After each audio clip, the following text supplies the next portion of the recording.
सुप्रभात बच्चों, हम 8वीं कक्षा के हैं ना विद्यार्थी। तो आज हम क्या पढ़े थे? पहली कविता में कविता भी हो गई अपनी। अब हम लाख की चूड़ियों के बारे में पढ़ रहे, गांव के बारे में पढ़ रहे। तो अपना अनुच्छेद कहाँ तक हुआ, कहाँ तक हुआ? वो जो लेखक थे वो क्या करते थे, गांव में आते थे, मामा के गांव पे हर छुट्टियों में आते थे। वहाँ पर एक बदलू काका थे, वो क्या बनाते थे? चूड़ियाँ बनाते थे। फिर कई दिनों तक वह गांव पर नहीं आए, 10 साल तक। क्यों? उनके उनके डैडी का तबादला हुआ, मतलब पिताजी का ट्रांसफ़र हुआ पढ़ते जॉब करते हुए। तो वहाँ पर ही रह गए और मामा का गांव दूर रह गया, इस वजह से वो नहीं आने लगे। तो एक दिन फिर इनके घर में कुछ प्रोग्राम था, इनके घर में, मामा के घर में। तब वे आए, तब वो बड़े हो गए थे। जब छोटे थे ना, अब बड़े हो गए थे तो आए और उनको याद भी नहीं आए थे। जब एक दिन क्या हुआ, उनके घर में एक लड़की नीचे गिर गई, उनके मामा की बेटी, और चूड़ियाँ टूटकर उसके हाथ में चुभी। तब बद्दू मामा की याद आ गई। तब वो लोग क्या बोले, हाँ नहीं, मैं तो बद्दू मामा को एक बार मिलकर आऊँगा। ऐसे वो निकले बाहर। कौन? ये कामतानाथ जो का कवि है। उनको पूछे कैसे, मुझे पहचाने क्या? तब वो क्या करे, बद्दू काका पहचाने नहीं, क्योंकि वो बूढ़े हो गए थे और वो एक चार पाई पे वहीं पर ही, जहाँ पर बत्ती पहले चलती थी, वहीं पर ही वो सो गए थे। लेकिन जल्दी से उनको पहचाने नहीं। फिर भी उन्होंने अपनी पहचान बताई। तब वो बोले, हाँ कैसा है बेटा, बहुत दिन हो गए नहीं आए। तो वो बोले, नहीं बहुत दिन हो गया, हमारे पिताजी दूर गांव में, दूर शहर में चले गए थे, इसलिए मैं नहीं आ सका। तो उसके बाद आप पन्ना नंबर 11 में देखेंगे। अच्छा है लला का आम की फसल अभी कैसी है काका? कुछ देर पश्चात मैंने बात का विषय बदलते हुए पूछा। और क्या करें, यहाँ पर देखिए, अरे आप तो भट्टी नहीं चला रहे। ऐसा पूछने के बाद वो जना खामोश हो गए बदलू काका। तब वो ठीक है, इनका कुछ बोलने का नहीं है समझकर फिर क्या बोले, आम की फसल हो रही है क्या काका? तो उनको बात बदलते हुए लेखक ने कहा, अच्छी है लल्ला, बहुत अच्छी है, उसे लहकर उत्तर दिया और अंदर अपने बेटी को आवाज़ दी, अरे रजो, लल्ला के लिए आम तो ले आ। फिर मेरी और मुताबिक होकर बोले, माफ़ करना लल्ला, तुम्हें आम खिलाना भूल गया था। और जैसे उन्हें पूछे तो बद्लू काका क्या करे, अपनी बेटी को नाम, उनके बेटी का नाम रज्जो था और वह अंदर थी, तो उसको बुलाए कि लल्ला के लिए क्या करो, आप आम लेके आओ। और बेटे बोले कि मुताबिक बोल, तो उनके सामने घूमकर बोले, काका अरे मैं तो भूल गया तुम्हें आम खिलाने के लिए। जब भी आम आते थे आप छोटेपन में, मैं आपको आम खिलाता था, है ना, दूध की मलाई खिलाता था, लेकिन मैं अब भूल गया। नहीं काका, आम तो इस साल बहुत खाए हैं। वाह, बिना आम खिलाए कैसे जाने दूंगा तुमको? तो क्या बोल रहे उन्होंने, लेखक, नहीं काका मैं तो बहुत आम खा लिया बोल रहे। नहीं, तो लेखक क्या बोल रहे, नहीं बेटा, मैं तुम्हें आम खिलाए तो खाए बगैर मैं जाने नहीं दूंगा।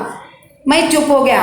मुझे वे दिन याद हो गए जब मेरे लिए मलाई बचा कर रखता था। गाय तो अच्छी है ना काका? मैंने पूछा।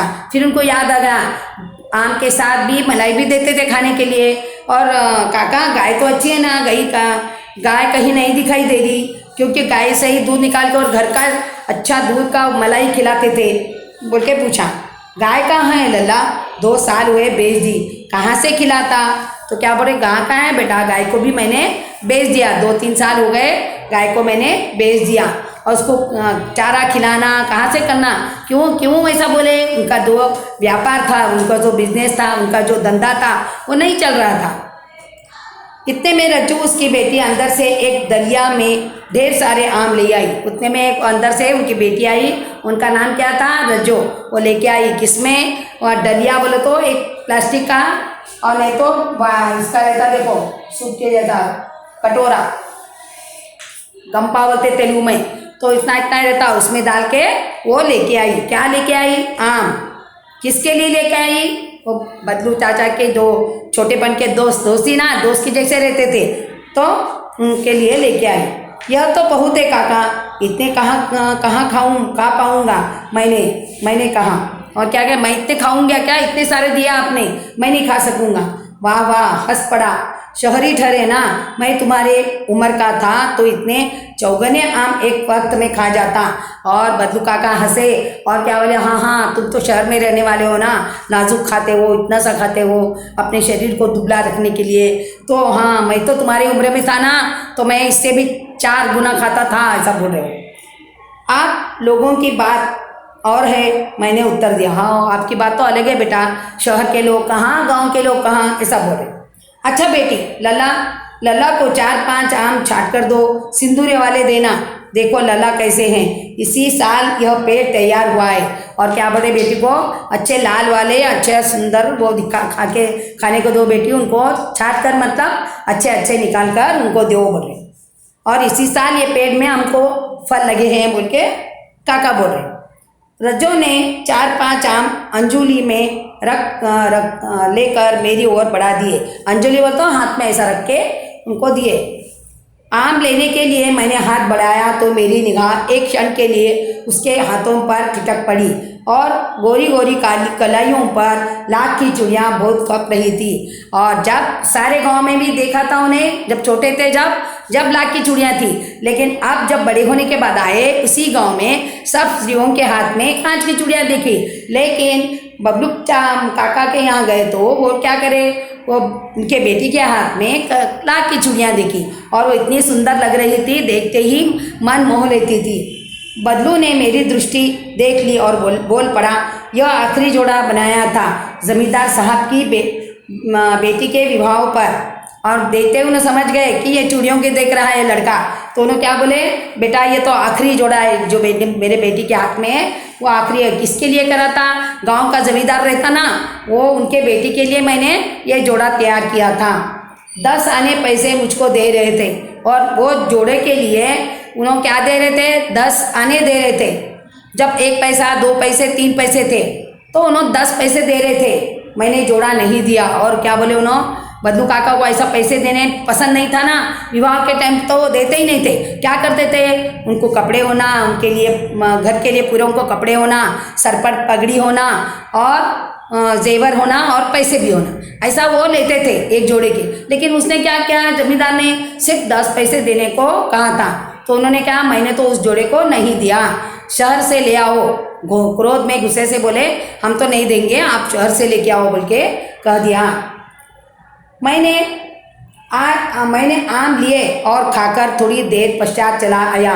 मुझे प्रसन्नता हुई कि बदलू ने हार कर भी हार नहीं मानी थी। उसका व्यक्तित्व कांच की चूड़ियों जैसा न था कि आसानी से टूट जाए। और लेखक ने समझ लिया कि देखो, इतने बूढ़े होने पर भी इतना चूड़ियाँ कोई पहन रहे थे, उनसे कोई खरीद नहीं रहे थे, क्योंकि उनको लोग अब चूड़ियाँ कांच की चूड़ियाँ पहन रहे थे, लाख की चूड़ियाँ कोई नहीं पहन रहे थे। फिर भी वो उन्होंने क्या करे, उसको पैसे लेकर नहीं दिए और अपनी जो जीत थी वो नहीं छोड़े।